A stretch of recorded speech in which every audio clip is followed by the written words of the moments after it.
Rebecca Davis stood frozen as laughter erupted around her, the prestigious kickboxing instructor having just deliberately swept her legs in front of the entire class. What no one realized as they mocked this simple woman was that her steady hands and unusual composure hit a military pass that would soon silence them all in just 14 seconds. The prestigious Elite Strike Academy in Portland had fallen silent moments before when instructor Marcus Reed deliberately swept her legs during the demonstration. "Ladies like you belong in yoga class, not on these mats," he sneered, his championship belt displayed prominently on the wall behind him.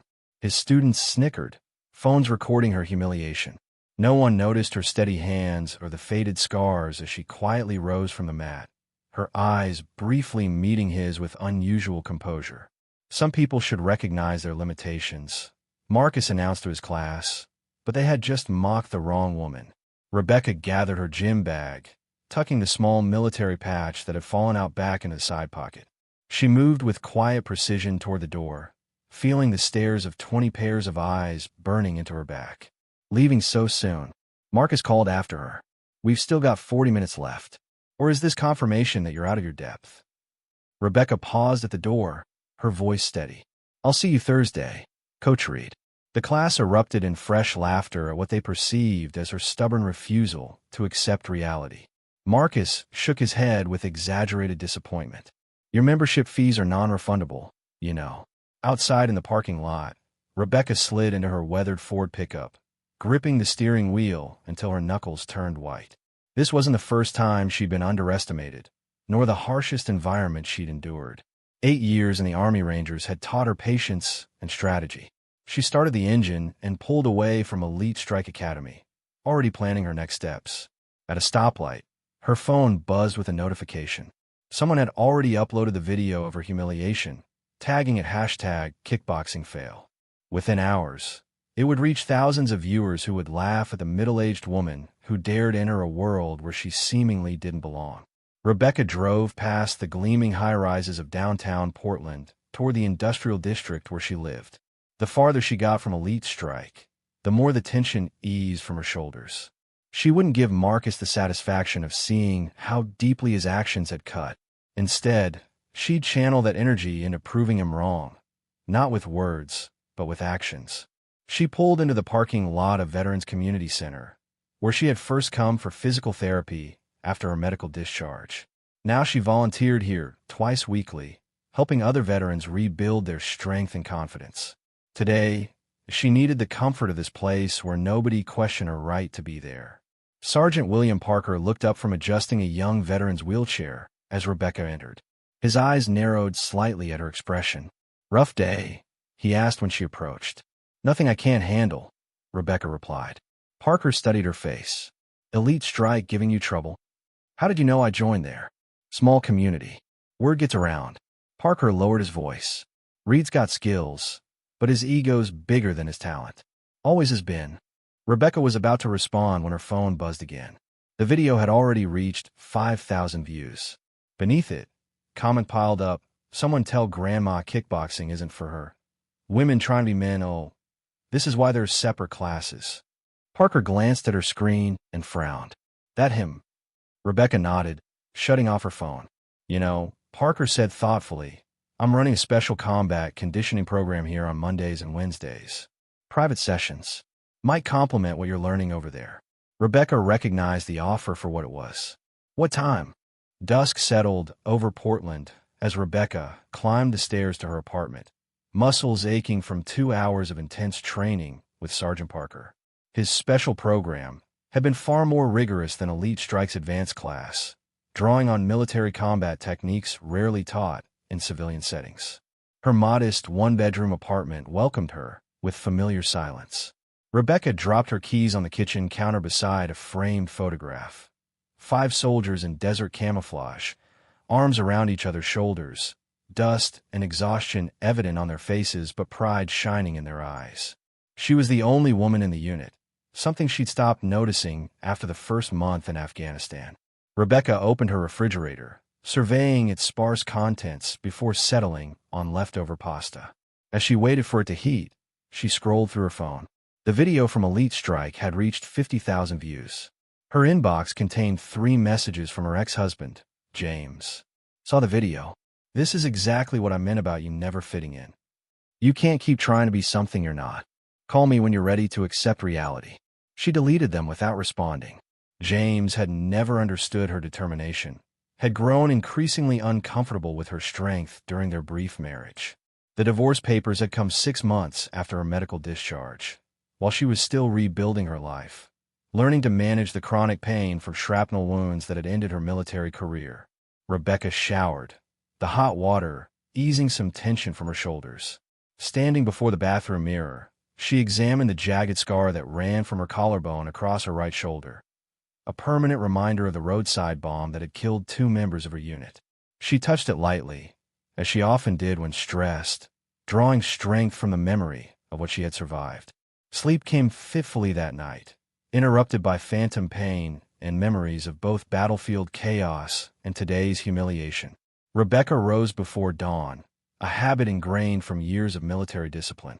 She brewed strong black coffee and sat by the window, watching the city slowly awaken as trucks rumbled toward the industrial district. Her phone rang at 6:15 a.m. The caller ID showed Portland Veterans Center. Davis, she answered, professional mode engaged. Rebecca, it's Dr. Taylor. I hate to ask this, but could you come in early? Mike Wilson had a rough night, and he's refusing to work with anyone else for morning PT. I'll be there in 20, Rebecca replied without hesitation. At the rehabilitation center, Mike Wilson sat in his wheelchair, staring blankly at the wall. The former Marine had lost both legs to an IED 3 months earlier. His physical recovery was progressing, but emotionally, he remained withdrawn, speaking only to Rebecca. Morning, Mike, she said, keeping her voice casual as she set up the equipment. Ready to work? What's the point, he muttered. Not like I'm ever going to walk normally again. Rebecca met his gaze directly. Normal is overrated. We're aiming for exceptional. She began guiding him through exercises designed to strengthen his upper body for wheelchair independence. 20 minutes in, Mike's sullen demeanor began to crack.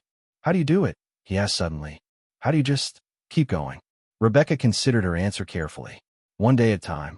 Some days it's about proving others wrong. Most days, it's about proving something to yourself. As she helped Mike transfer from his wheelchair to the resistance training equipment, he noticed her wince slightly when she rotated her right shoulder. You injured? He asked. Old wound, Rebecca answered. Acts up sometimes. Combat, Rebecca nodded, not elaborating. They said you were military before becoming a therapist. That true. 8 years. Army Rangers. Mike's eyebrows rose. No kidding. They don't let many women in. They let in soldiers who can do the job, Rebecca corrected gently. Gender was irrelevant.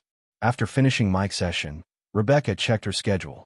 Her first regular appointment wasn't until 9, giving her time to change into her work clothes and review patient files.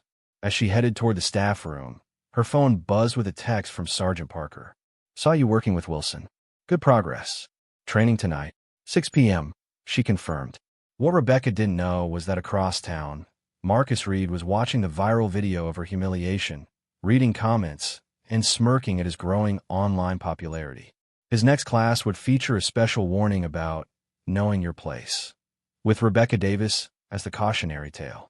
Look who decided to come back, Marcus announced as Rebecca entered Elite Strike Academy Thursday evening.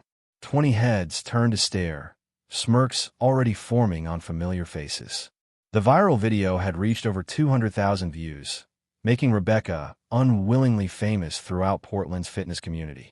Marcus pointed to an empty space in the back corner. Sit up there, Davis. Today we're working on defensive techniques, something you clearly need help with. Laughter rippled through the class as Rebecca quietly took her position. For the next hour, Marcus deliberately avoided partnering Rebecca with anyone. Safety concerns, he explained loudly. Some people aren't ready for contact drills. Instead, she practiced against a heavy bag while others worked in pairs, learning techniques she'd mastered years ago in basic training. After class, Rebecca headed toward the women's locker room when the sound of her name stopped her. You're Rebecca Davis, right? A young woman with bright red hair approached cautiously. I'm Tessa. I saw what happened on Tuesday. Rebecca nodded, bracing for more mockery. I just wanted to say, Tessa lowered her voice, glancing around nervously. Don't let them get to you. Marcus does this to every woman who doesn't fit his idea of who belongs here. Before Rebecca could respond, Marcus's voice boomed across the gym. Tessa, equipment needs res tacking. Tessa hurried away with an apologetic smile, leaving Rebecca to wonder if she'd found an unexpected ally. In the locker room, Rebecca opened her gym bag to find it soaking wet, her spare clothes ruined.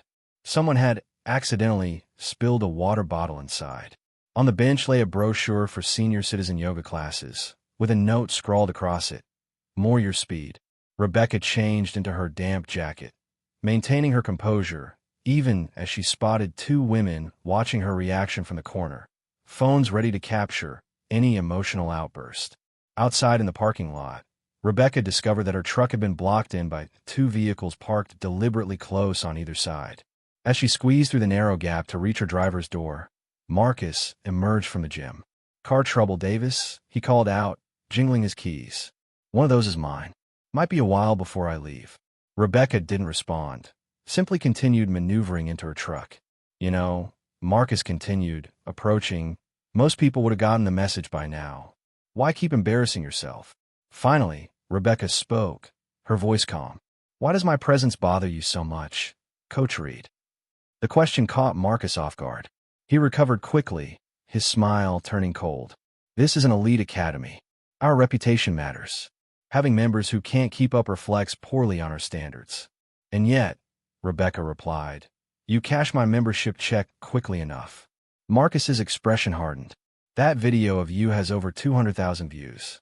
People come to Elite Strike to train with champions, not become internet jokes."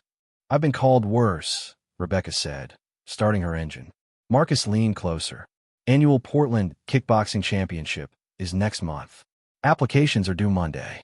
Do yourself a favor and don't sign up. Some humiliations you can't walk away from." As Rebecca drove away, she didn't see Marcus watching her go, a calculating look in his eyes. The academy's reputation had brought him everything: status, income, respect. He wouldn't let anyone threaten that, especially not some middle-aged woman playing at being a fighter. At home, Rebecca found an envelope in her mailbox. Inside was a letter from the Veterans Administration, rejecting her proposed program for combat sports therapy. "Insufficient evidence of benefit," the bureaucratic language stated. Another door closed. She sat at her kitchen table, surveying the life she'd rebuilt piece by piece since leaving the military. Physical therapy license, volunteer work, the small apartment, all safe, predictable, and utterly unlike the life she'd lived in uniform. Her phone buzzed with a text from Sergeant Parker. "Registration deadline Monday. You in or out?" Rebecca stared at the message for a long moment. Then, decision made, she typed a single word: "In." Sweat dripped from Rebecca's forehead as she executed a perfect combination against the practice dummy. 6 weeks had passed since her humiliation at Elite Strike, and her body had transformed under Sergeant Parker's intensive training regimen. Muscle memory from her military days returned with each session, her movements becoming sharper, more precise, more lethal. Again, Parker commanded, "Faster entry. They won't expect your speed." Rebecca reset her stance and attacked again, this time closing distance with explosive power before unleashing a devastating combination. Parker nodded approvingly. "Good. Remember, Reed's weakness is overconfidence. He leaves his right side exposed after that signature roundhouse kick. His opponents are usually too intimidated to capitalize." Rebecca absorbed the information, cataloging alongside other weaknesses she'd observed during classes. Though Marcus had continued his campaign of exclusion, she'd used her enforced observer status to study the techniques of every advanced student. While they ignored her, she had memorized their patterns, tendencies, and flaws. "Championships in 3 days," Parker said, checking his watch. "Registration confirmed you're in the women's advanced division. First round starts at 9 a.m. Rebecca toweled off, brushing hair from her eyes. "Elite Strike will have representatives there." "Counting on it," Parker replied with a rare smile. Time they saw what real training looks like. Later that evening, Rebecca entered Elite Strike for her final class before the championship. The atmosphere shifted immediately as she walked in, conversations halting, expressions darkening. News of her tournament registration had spread throughout the academy. Marcus approached, clipboard in hand. "Davis, a word." He led her to a corner away from others. "I see you ignore my advice about the championship." "I paid my entry fee," Rebecca replied evenly. "You're registered in advanced division. That's fraudulent representation of your skill level. The application asked for years of training." I answered truthfully. Marcus's eyes narrowed. 8 years. At what, aerobics? You've been here less than 3 months. Rebecca met his gaze without blinking. "I've trained elsewhere." "Where? With whom?" Marcus demanded. "Does it matter? When you embarrass this academy with a first-round knockout, it absolutely matters." Marcus leaned closer. "I've worked 15 years building elite strikes reputation. I won't have some delusional woman destroy it for her midlife crisis fantasy." Rebecca remained silent, which seemed to infuriate Marcus further. "I've arranged for you to be placed against Lisa Trent in the first round," he said with cruel satisfaction. "3-time state champion. Black belt. She'll end your little adventure in under 30 seconds. As Rebecca walked away, Marcus called after her. "Try not to cry when she drops you." Bad optics for the academy. The next day, Rebecca took a rare day off from the Veterans Center. She drove to Forest Park, hiking to a secluded viewpoint overlooking the city. Her father had taught her this ritual before deployments, finding high ground, surveying the territory, clearing her mind for the mission ahead. 24 hours before the championship, her phone buzzed with a text message from an unknown number. It contained a video link. Rebecca clicked it, watching as the screen filled with footage of an elite strike training session. Marcus stood at the center, demonstrating techniques to his advanced class. "This," he was saying, "is how you humiliate an opponent who doesn't belong in the ring." He proceeded to demonstrate a series of moves designed not just to win, but to embarrass.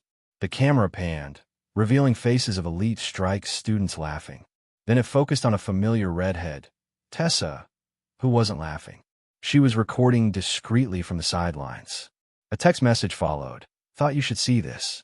He's been drilling everyone on how to put you in your place if they face you. Be careful tomorrow." Rebecca sent a simple reply. "Thank you." That evening, she laid out her competition gear, plain black shorts and a gray rash guard, different from Elite Strike's flashy branded uniforms. As she packed her bag, she removed her father's unit patch from her dresser drawer, running her thumb over the embroidered motto, "Strength and Honor." She pinned it inside her rash guard, over her heart, where no one would see it, but where she would feel it with every breath. Across town at Elite Strike Academy, Marcus gathered his competition team for final instructions. On a whiteboard, he'd written Rebecca's name with a red X through it. "Remember," he told them, "tomorrow isn't just about winning your divisions. It's about protecting our reputation. Anyone who faces Davis makes sure she regrets stepping into that ring."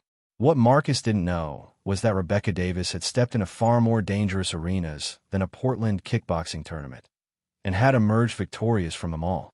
Crowds packed the Portland Convention Center as competitors and spectators streamed in for the annual kickboxing championship. Rebecca arrived early, carrying her simple gym bag past groups of fighters in team uniforms. No one noticed her, just another face in the crowd, exactly as she preferred. At registration, the volunteer checked Rebecca's name against the roster. Davis, Women's Advanced Division, unaffiliated. She glanced up, confusion crossing her face. "No team or gym listed." "Independent," Rebecca replied. The volunteer frowned. "Everyone represents someone. I represent myself." Across the convention floor, Elite Strike's team made their entrance. 15 fighters in matching jackets, Marcus at the center, playing to the audience with practice charm. Phones recorded their arrival, capturing the swagger of Portland's premier fighting academy. Rebecca quietly found a corner to begin her warm-up routine, moving through stretches and breathing exercises that had served her through countless high-pressure situations. As she focused inward, a voice interrupted her concentration. "You showed up after all." Lisa Trent, her first-round opponent, stood over her with 2 other Elite Strike women. "Brave. Stupid but brave." Rebecca continued her warm-up without responding. "Marcus said you're delusional," Lisa continued. "Said you think 3 months of classes makes you qualified for advanced division." One of Lisa's companions snickered. "Should have stuck to yoga, Grandma." Rebecca completed her stretch, then looked up calmly. "Good luck today." The women exchanged glances, clearly hoping for a more dramatic reaction. When none came, they walked away, Lisa calling over her shoulder, "Try not to get hurt too badly." Near the judges' table, a commotion erupted as Marcus argued with tournament officials. Rebecca couldn't hear the exchange, but his gestures toward the bracket sheets suggested he was making a last-minute attempt to influence matchups. The tournament director, a stern woman with decades of martial arts experience, firmly shook her head at whatever Marcus was proposing. He stalked away, face flushed with anger. Women's advanced division matches began after the junior competitions concluded. Rebecca sat quietly observing other fights, mentally noting techniques and patterns. When her name was called, she approached the mat with the same calm focus she'd carried into combat zones. Lisa Trent bounced energetically in her corner, elite strike teammates cheering her on. Marcus stood at the edge of the mat, arms crossed, a satisfied smile playing at his lips. The referee called both women to center mat for instructions. Lisa smirked at Rebecca, mouthing, "This will be quick," as they touched gloves. At the starting signal, Lisa charged forward aggressively, throwing a heavy combination meant to overwhelm Rebecca immediately. The elite strike team roared their approval, but their cheers died abruptly as Rebecca slipped the attack with minimal movement, her defensive footwork making Lisa's powerful strikes hit nothing but air. Lisa reset and attacked again with a quick head kick. Rebecca blocked it efficiently, her positioning perfect. Confusion crossed Lisa's face. This wasn't the clumsy opponent she'd expected. She pressed forward with increasingly desperate attacks, each one defended or evaded with unsettling ease. Halfway through the first round, Lisa was breathing heavily, while Rebecca hadn't broken a sweat. Marcus shouted instructions from the sidelines, his voice rising with frustration. "She's nothing. Take her down." Lisa launched her signature combination, the one she'd used to win championships. Rebecca recognized it instantly from studying competition footage. As Lisa's roundhouse kick approached, Rebecca stepped inside her range and executed a flawless counter that sent Lisa crashing to the mat. The referee started the count. Lisa struggled to rise, but couldn't beat the 10 count. Match over. Stunned silence fell over the elite strike section as Rebecca walked calmly back to her corner. She caught Marcus's expression, disbelief mixed with dawning concern. Throughout the day, Rebecca methodically advanced through the bracket. Each victory came without celebration or showmanship, just quiet efficiency that drew increasing attention from coaches and fighters from other academies. Between matches, Rebecca spotted Mike Wilson in the audience, the young veteran she'd helped at the rehabilitation center. He sat in his wheelchair near the front row, watching her fights with undisguised admiration. His presence reminded her why she had come, not just to prove something to Marcus, but to show people like Mike that limitations existed only in the mind. By late afternoon, Rebecca had reached the women's final, set to face elite strikes team captain, a former professional fighter who had transitioned to coaching. As Rebecca prepared for her final match, tournament officials approached her corner. "Ms. Davis, there's been a situation with your opponent. She's been disqualified for use of prohibited substances. So the division championship is forfeit?" Rebecca asked. "Not exactly," the official replied, glancing toward where Marcus was warming up for his own championship defense. "The committee has an alternative proposition." Behind the official stood the tournament director, watching Rebecca with keen interest. "Your performances today have been noteworthy," she said. "We're exploring options for a special exhibition match instead." Rebecca's eyes shifted to Marcus, who was shadowboxing near his team's section, oblivious to the conversation taking place. The tournament director followed her gaze and smiled slightly. "Exactly," she confirmed. "Are you interested?" "Ladies and gentlemen," the announcer's voice boomed through the convention center speakers. "Due to unforeseen circumstances in the women's advanced division, the committee has approved a special exhibition match." The crowd's murmurs grew as they processed the unexpected announcement. This exhibition will feature women's division finalist Rebecca Davis against. The announcer paused dramatically. Men's division champion Marcus Reed. Gasps and excited chatter erupted throughout the venue. Camera phones raised to capture reactions as Marcus stormed toward the official's table, gesturing angrily at the tournament director. Rebecca stood perfectly still, her expression unchanged as she absorbed this twist. Sergeant Parker appeared at her side. "You don't have to do this," he said quietly. "It's not what we prepared for." Rebecca watched Marcus arguing with officials, his face reddening. "Yes, it is," she replied. "It's exactly what we prepared for." The tournament director held up a contract, pointing to specific language that Marcus had clearly forgotten. Champions were obligated to participate in exhibition matches at the committee's discretion or forfeit their title and prize money. Marcus turned toward Rebecca, his expression thunderous. Then, composing himself, he nodded curtly to the officials and walked to his team's corner. Rebecca could see him assuring his supporters, his trademark confidence returning as they huddled around him. "He'll underestimate you," Parker said. "Use that." Rebecca nodded, watching Marcus shadowbox for the cameras, playing to the crowd that had gathered around the elite strike section. His movements were technically flawless, the result of 15 years of dedicated training and natural talent. "Remember," Parker added, "he fights for his ego. You fight for something more."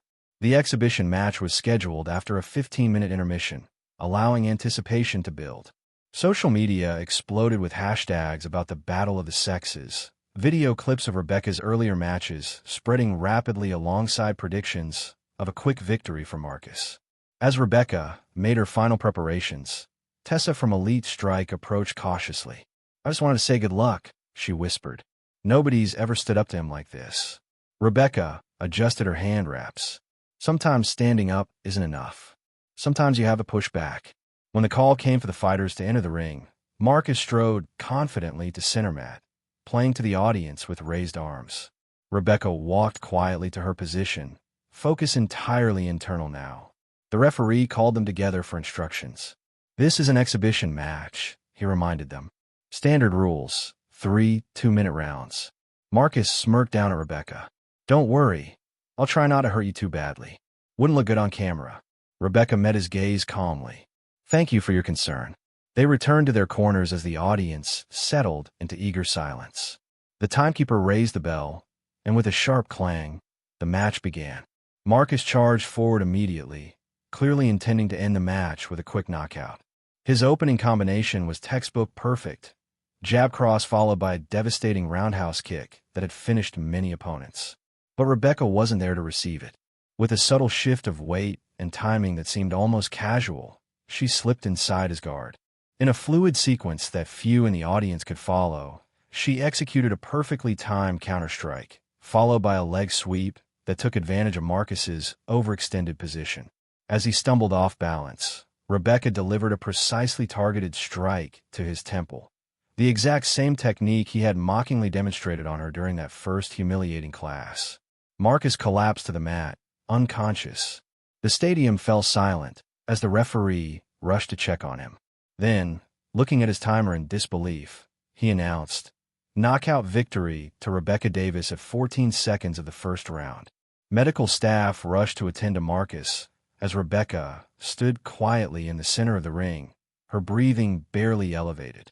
The silence gave way to thunderous applause that built into a standing ovation. As she turned to leave, Sergeant Parker approached, offering a rare smile. "Clean execution, Davis. Your father would be proud." At the mention of her father, Rebecca's composure wavered slightly. She touched the military patch hidden beneath her rash guard. "Thank you, sir." 3 months later, Rebecca stood in a renovated warehouse space in East Portland. The Combat Therapy Center's grand opening had drawn veterans, fighters, and media from across the state. The VA had finally approved her program after the championship video went viral, bringing attention to her innovative approach to rehabilitation through martial arts. In one corner, Mike Wilson worked with another paralyzed veteran, both in specialized wheelchairs designed for combat sports. In another, Tessa, now Rebecca's assistant instructor, led a women's self-defense class. Across town, Marcus had reopened Elite Strike under new management, his own role reduced to technical advisor after several former students spoke out about the toxic culture he'd created. The experience had humbled him, forcing a reevaluation of the values he'd been teaching. Rebecca watched her students, men and women rebuilding their confidence through disciplined training. The 14 seconds that had changed everything were now just a footnote in a larger story of transformation. Some people mistake quietness for weakness, composure for fear. But as Rebecca showed us, true strength isn't about dominating others. It's about knowing your worth when no one else does. What challenge are you facing today that requires this kind of quiet courage?